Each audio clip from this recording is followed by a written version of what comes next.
Hi എല്ലാവർക്കും നമസ്കാരം. പുതിയൊരു വീഡിയോയിലേക്ക് എല്ലാവർക്കും സ്വാഗതം. ഇന്നത്തേത് ഇഡ്ഡലിയുടെ റെസിപ്പി കേട്ടോ. നമ്മുടെ പച്ചരി ഉപയോഗിക്കാതെ ഉഴുന്ന് ഉപയോഗിക്കാതെ എളുപ്പത്തിൽ റെഡിയാക്കി എടുക്കാൻ പറ്റാവുന്ന നല്ല അടിപൊളി ഇഡ്ഡലിയാണ്. നല്ല പഞ്ഞി പോലുള്ള നമ്മുടെ ഹോട്ടലിലൊക്കെ കിട്ടുന്ന അത്രയ്ക്ക് നല്ല സോഫ്റ്റ് ആയിട്ടുള്ള ഇഡ്ഡലിയാണ്, ഒരു സംശയവുമില്ല. അപ്പോൾ മിസ് ചെയ്യാതെ എല്ലാവരും ഒരിക്കലെങ്കിലും ഒന്ന് ട്രൈ ചെയ്ത് നോക്കണം കേട്ടോ, ഉറപ്പായിട്ടും ഇഷ്ടമാവും. കണ്ടോ, ഇതേപോലെ ഇഡ്ഡലി പാത്രത്തിൽ നിന്നൊക്കെ ഒട്ടും തന്നെ ഒട്ടിപ്പിടിക്കാതെ നല്ല സ്മൂത്തായിട്ട് തന്നെ നമുക്ക് കിട്ടും. അപ്പോൾ എല്ലാവരും മിസ് ചെയ്ത് ട്രൈ ചെയ്ത് നോക്കി കമൻസൊക്കെ മറക്കാതെ അറിയിക്കുക. അതേപോലെ തന്നെ വീഡിയോ ഒക്കെ നിങ്ങൾക്ക് ഇഷ്ടമാവുന്നുണ്ടെങ്കിൽ ഒന്ന് ലൈക്ക് അടിച്ച് മറ്റുള്ളവരിലേക്ക് കൂടി ഷെയർ കൂടി ചെയ്യാനായിട്ട് മറക്കല്ലേ. നമുക്ക് ഒട്ടും തന്നെ സമയം കളയാതെ നേരെ വീഡിയോയിലേക്ക് പോകാം.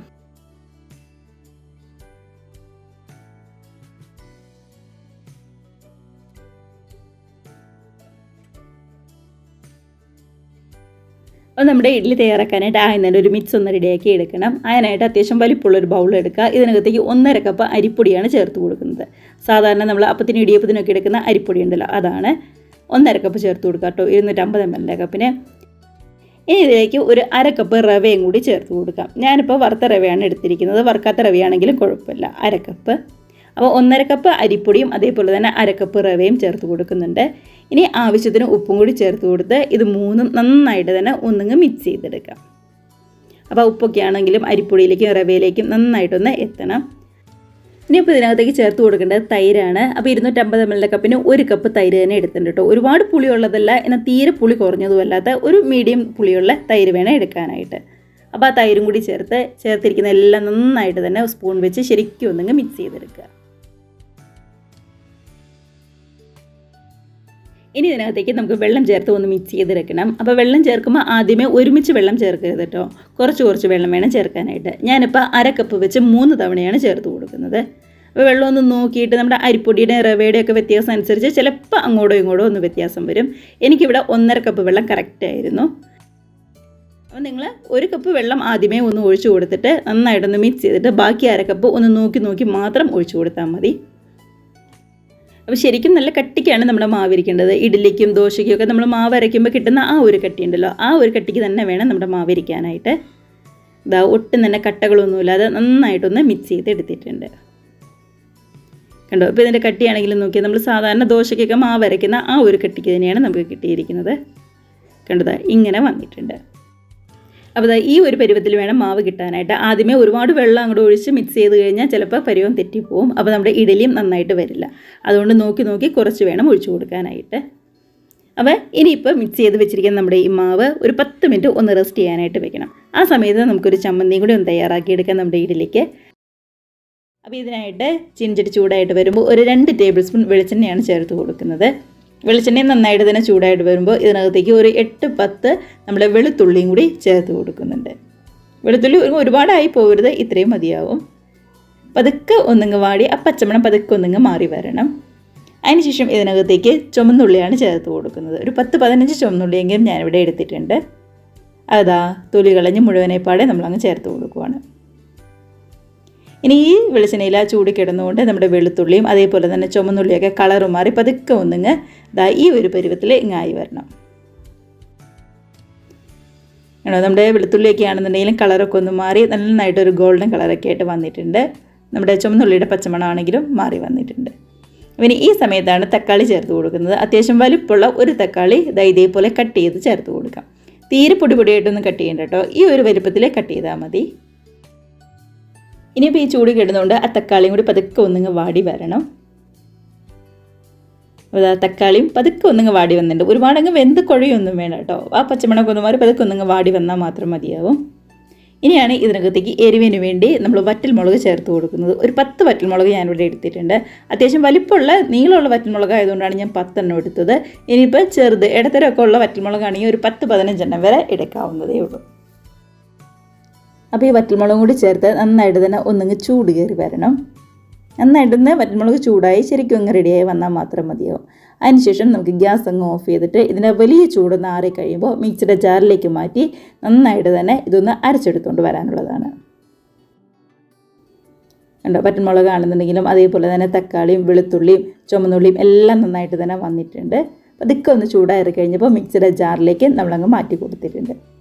ഇനി ഇതിനകത്തേക്ക് ഒരു 3 വലിയ ടേബിൾ സ്പൂൺ തന്നെ തേങ്ങ ചിരകിയതും കൂടി ചേർത്ത് കൊടുക്കാം.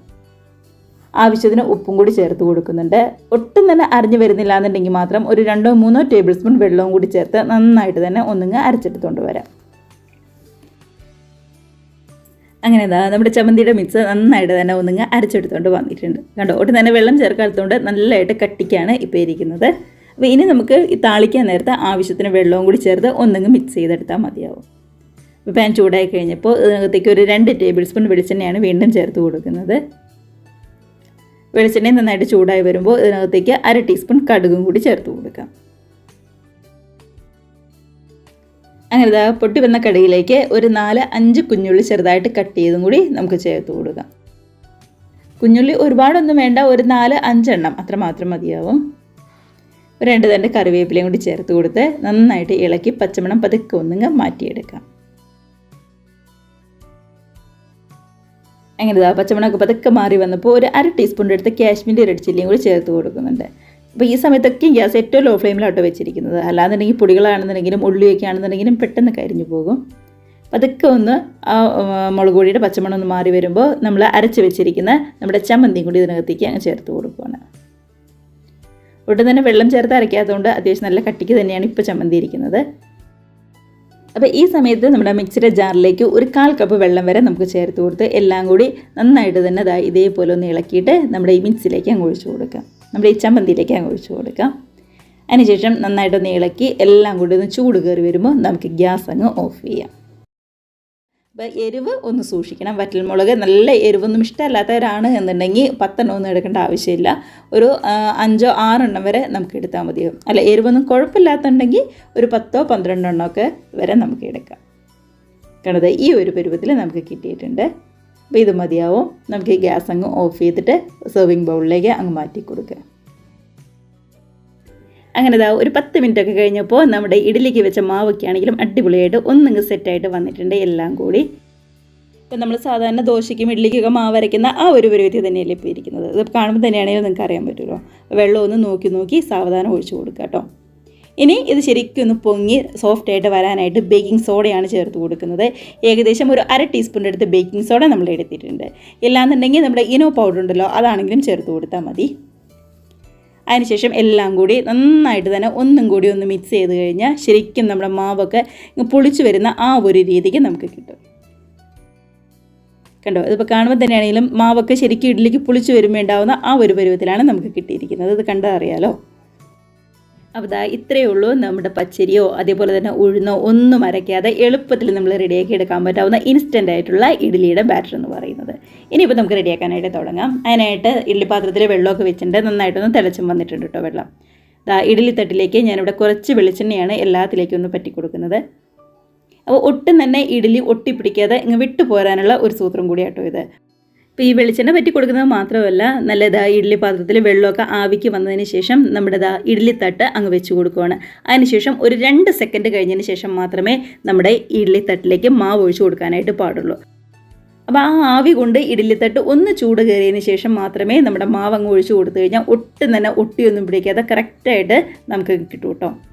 അപ്പോൾ ഇതേപോലെ ഓയിലോ അല്ലാന്നുണ്ടെങ്കിൽ വെളിച്ചെണ്ണയോ ബട്ടറോ നെയ്യോ ഏത് വേണമെങ്കിലും നമുക്ക് ഉപയോഗിക്കാം. അപ്പോൾ ഞാനിവിടെ വെളിച്ചെണ്ണയാണ് സാധാരണ രീതിയിലൊന്ന് പറ്റി കൊടുക്കുന്നത്. ഇപ്പോൾ സാധാരണ രീതിയിൽ നമ്മൾ ചെയ്യുമ്പോൾ ഇഡ്ഡലിത്തട്ടിൽ നമ്മുടെ വെളിച്ചെണ്ണയൊക്കെ പറ്റി മാവ് ഒഴിച്ചതിന് ശേഷം മാത്രമേ ആവി വന്ന ഇഡ്ഡലി പാത്രത്തിലേക്ക് വെള്ളം തിളച്ച ഇഡ്ഡലി പാത്രത്തിലേക്ക് നമ്മളങ്ങ് വെച്ച് കൊടുക്കാറുള്ളൂ. പക്ഷേ ഒരിക്കലെങ്കിലും ഇതേപോലെ ഒന്ന് ട്രൈ ചെയ്ത് നോക്കുക. ചെയ്ത് നോക്കാത്തവരാണെന്നുണ്ടെങ്കിൽ നല്ല അടിപൊളിയായിട്ട് തന്നെ നമുക്ക് കിട്ടും. അടച്ചൊക്കെ വെച്ച് നമ്മൾ സാധാരണ ഇഡ്ഡലിക്ക് വേവിക്കുന്നത് പോലെ ഒന്നങ്ങ് വേവിച്ചെടുക്കുകയാണ് ചെയ്യുന്നത്. ശരിക്കും ഒന്ന് ആവി വന്നു കഴിയുമ്പോൾ നമുക്കൊക്കെ മൂടി തുറന്ന് നോക്കാം. കണ്ടോ, നല്ല അടിപൊളിയായിട്ട് ഇങ്ങ് പൊങ്ങി വന്നിട്ടുണ്ട്. അങ്ങനെ ഏറ്റവും എളുപ്പത്തിൽ മാവൊന്നും അരയ്ക്കാതെ നമ്മുടെ ഇഡ്ഡലിയൊക്കെ ആണെങ്കിൽ നല്ല പഞ്ഞു പോലെ വന്നിരിക്കുന്നത് കണ്ടോ. ഇതേപോലെ തന്നെ നമുക്ക് അടുത്ത ഇഡ്ഡലിയും പെട്ടെന്ന് മാവൊഴിച്ച് ഇങ്ങ് റെഡിയാക്കി എടുക്കാം. അങ്ങനെ ഏറ്റവും എളുപ്പത്തിൽ നമുക്ക് റെഡിയാക്കി എടുക്കാൻ പറ്റിയ മാവ് തന്നെയാണ്. അതേപോലെ തന്നെ റെഡിയാക്കി എടുക്കാനും പറ്റും. രാവിലെ ഏറ്റവും കൂടി പോയി കഴിഞ്ഞാൽ മുഴുവൻ ഇഡ്ഡലി ഒന്ന് റെഡിയായി വരാനായിട്ട് ഒരു 20 മിനിറ്റ് അത്രമാത്രം മതിയാവും. അപ്പോൾ ട്രൈ ചെയ്ത് നോക്കുക. എല്ലാവർക്കും ഇഷ്ടമാവുമെന്ന് വിശ്വസിക്കുന്നു. കണ്ടതാ രണ്ടാമത്തേതും നല്ല അടിപൊളിയായിട്ട് തന്നെ പൊങ്ങിങ്ങ് വന്നിട്ടുണ്ട്. അപ്പോൾ നമ്മുടെ ചമ്മന്തിയുടെ കൂടെയോ ഇല്ലാന്നുണ്ടെങ്കിൽ നമ്മുടെ സാമ്പാറിൻ്റെ കൂടെയോ ഏതിൻ്റെ കൂടെ വേണമെന്നുണ്ടെങ്കിലും നമുക്ക് കഴിക്കാവുന്നതേ ഉള്ളൂ. ഇനിയിപ്പോൾ നമ്മുടെ ഇഡ്ഡലി തട്ടിൻ്റെ വലിയ ചൂടൊന്ന് ആറി കഴിയുമ്പോൾ നമുക്ക് മാറ്റി വയ്ക്കാം ഇഡ്ഡലി. കണ്ടോ വലിയ ചൂടൊക്കെ ഒന്ന് ആറിയിട്ടുണ്ട്. കണ്ടത് ഇതേപോലെ സ്പൂണോ ഒന്നും തന്നെ വേണ്ടാതെ കയ്യിൽ പതുക്കെ ഒന്നിങ്ങ് തൊട്ടാൽ മതി. അപ്പോൾ തന്നെ നമുക്ക് ഇഡ്ഡലിക്ക് കിട്ടും കേട്ടോ. ഒട്ടും തന്നെ ഒട്ടിയൊന്നും പിടിക്കാതെ നന്നായിട്ട് തന്നെ വന്നിരിക്കുന്നത് കണ്ടോ.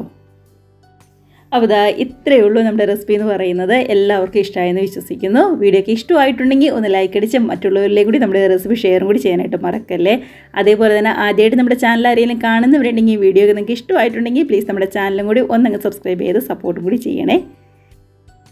അപ്പോൾ ഇതാ ഇതേപോലുള്ള ഒരു അടിപൊളി ചമ്മന്തിയുടെയൊക്കെ കൂടെ എല്ലാവരും നല്ല ഹാപ്പി ആയിട്ട് ഇരുന്ന് കഴിക്കാം. ഇല്ലാന്നുണ്ടെങ്കിൽ നമ്മുടെ സാമ്പാറോ നമ്മുടെ തേങ്ങ ചമ്മന്തിയോ ഏതാണെങ്കിലും കുഴപ്പമില്ല കേട്ടോ. കണ്ടു ഇപ്പോൾ ഉള്ളൊക്കെ ആണെന്നുണ്ടെങ്കിലും നന്നായിട്ട് വെന്ത് ശരിക്കും പൊങ്ങി സോഫ്റ്റായിട്ട് തന്നെ വന്നിട്ടുണ്ട്. ഇപ്പം നമ്മൾ റെഡിയാക്കിയ മാവിൽ നിന്ന് ഏകദേശം ഒരു 20 ഇഡ്ഡലി കിട്ടും കേട്ടോ. തീരെ ചെറുതൊന്നുമല്ല, അത്യാവശ്യം നല്ല വലിപ്പത്തിലുള്ള ഒരു 20 ഇഡ്ഡലി നമുക്ക് കിട്ടും കേട്ടോ. അപ്പോൾ ആ ഒരു കണക്ക് നോക്കിയിട്ട് വേണം നമ്മൾ മാവൊന്ന് റെഡിയാക്കാനായിട്ട്. അളവൊക്കെ കറക്റ്റായിട്ടൊന്ന് ശ്രദ്ധിക്കുക. അപ്പോൾ അങ്ങനെയുള്ള കുറച്ച് കാര്യങ്ങളൊന്നും ശ്രദ്ധിച്ചു കഴിഞ്ഞാൽ നല്ല പഞ്ഞു പോലുള്ള ഇഡ്ഡലി എല്ലാവർക്കും റെഡിയാക്കി എടുക്കാനായിട്ട് പറ്റും. അപ്പോൾ ഇതേപോലെ എല്ലാവരും തയ്യാറാക്കി നോക്കി നല്ല ഹാപ്പി ആയിട്ട് ഇരുന്ന് കഴിക്കുക. നമുക്ക് പുതിയ വീഡിയോസൊക്കെ ആയിട്ട് വീണ്ടും കാണാം. അതുവരെ എല്ലാവർക്കും ബൈ.